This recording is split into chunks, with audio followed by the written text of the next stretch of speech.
some direction.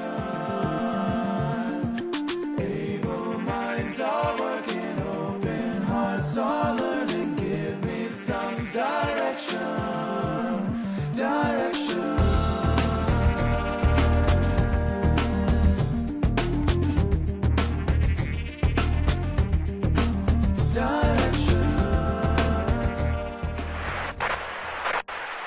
Well, my name is Nancy Schaefer, and I'm from the state of Georgia in the United States.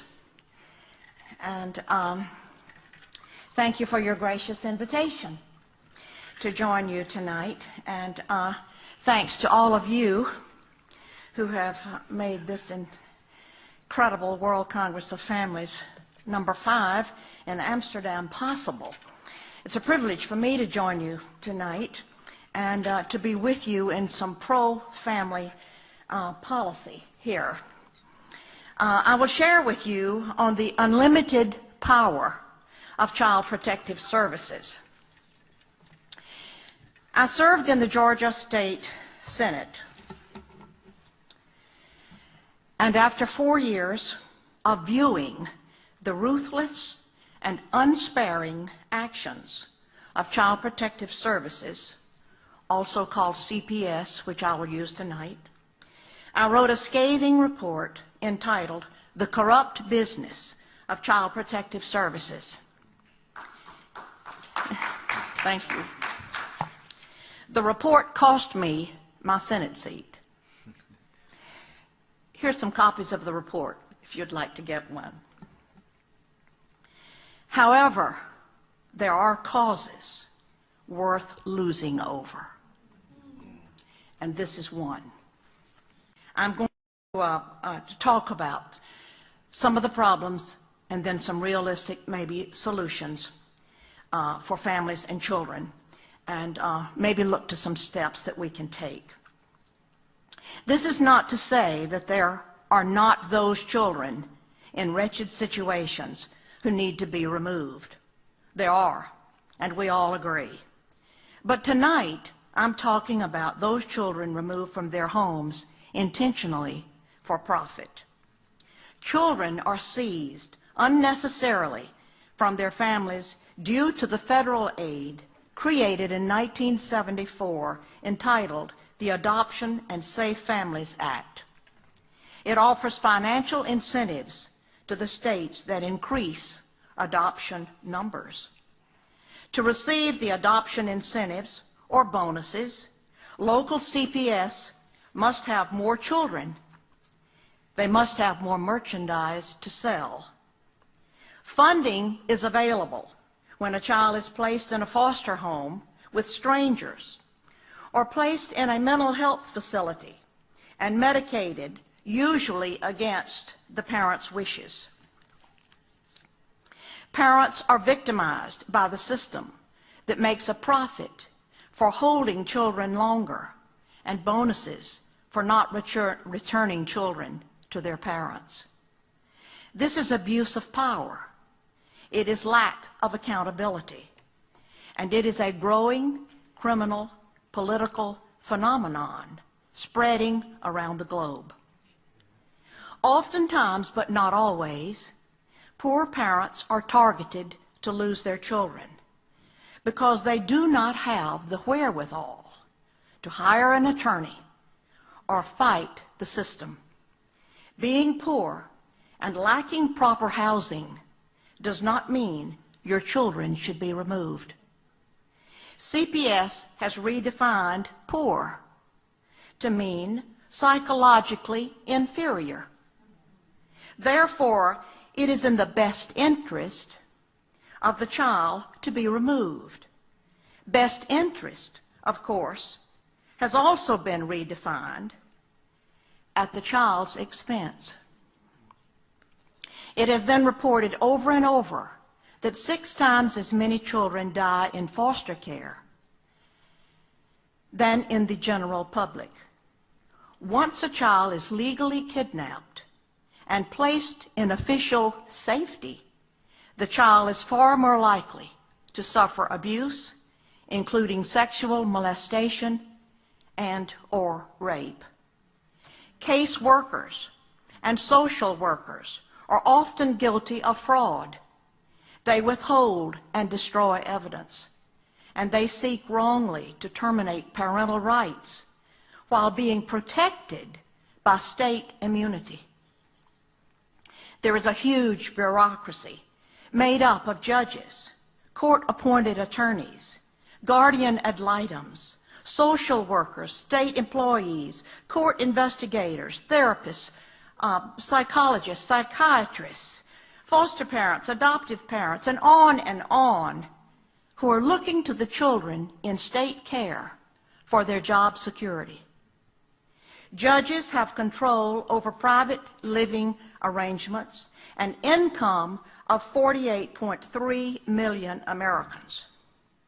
The United States Census Bureau reported in 2002 that $40 billion in transfer payments were made between households of custody parents and other parents. That money, $40 billion, is under the direction and control of family court judges in environments covered with confidentiality laws that protect the wrong people. Fathers are victims of this unjust system. Child support payments, even without having visits with their children, are choking the very life out of fathers. 3 fathers, of whom I am aware and have been in touch with, committed suicide in the last 12 months because they lost the opportunity to even visit with their children. These are crimes against humanity for financial gain. Rights are removed from parents, human rights, civil rights, and even religious rights. One illustration of what took place in my district is that after so many calls, I decided to call a meeting in one of the counties of my own district. I personally called 37 families that had been in touch with me who had all lost their children, grandchildren. I had them meet me in the library one Saturday morning. We started at 9 o'clock and we ended at 9 o'clock. We had 50 families standing outside the door that could not get in. We didn't have time to talk with them. There was incredible anguish and profound suffering from these families. Some children had been taken off the school bus, taken out of the hospitals, or taken out of their homes in the middle of the night, and even worse. It was just an incredible ordeal. These parents, trapped in the system, become like refugees. They're dazed and glazed and have no one of whom to turn. They do not know what to do, and the loss of their children is devastating. After having worked in this arena for several years, I do not believe that a single child comes out whole after having been in this system. Many foster children make up the homeless population of today. I introduced legislation, Senate Bill 415, in my last session. A substitute bill was written at the last minute by the chairman of the Judicial Committee. All the strong points of my bill had been compromised. I was told, accept it, Senator. At least you will get some legislation passed. And I answered with, obviously, you do not know me. I did not come to the Capitol to get legislation passed. I came to make a difference.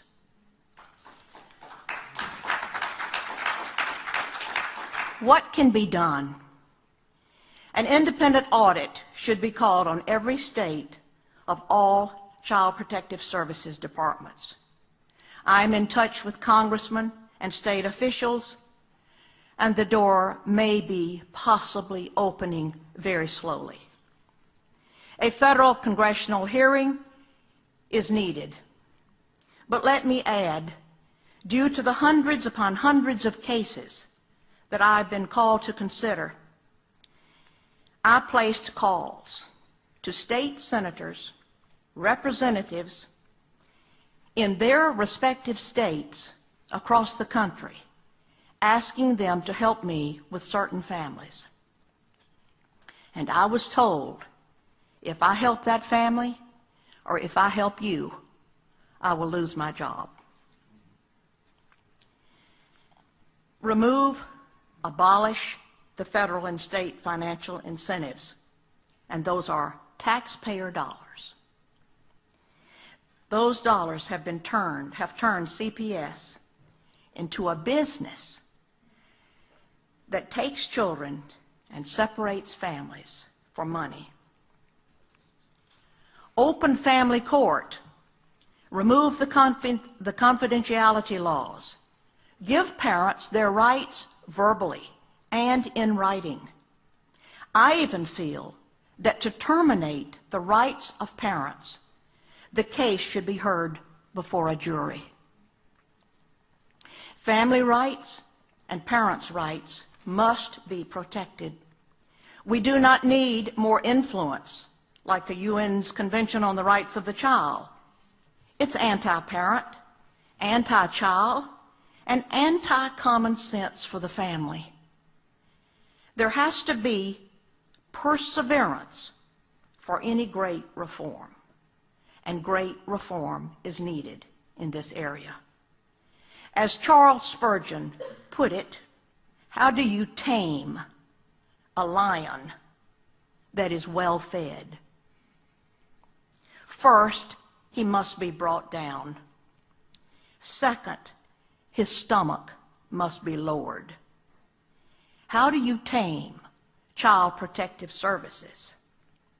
It may be only by closing it completely and starting over at the beginning with pro-family values. In closing, let me remind you that there is case law from state appellate and federal district courts and up to the United States Supreme Court, all of which affirm the constitutionality of the rights of parents to actually be parents to their children. There's biblical law too. It goes like this: speak up for those who can't speak for themselves, and for the rights of all who are destitute. Speak up and judge fairly. Defend the rights of the poor and the needy. Thank you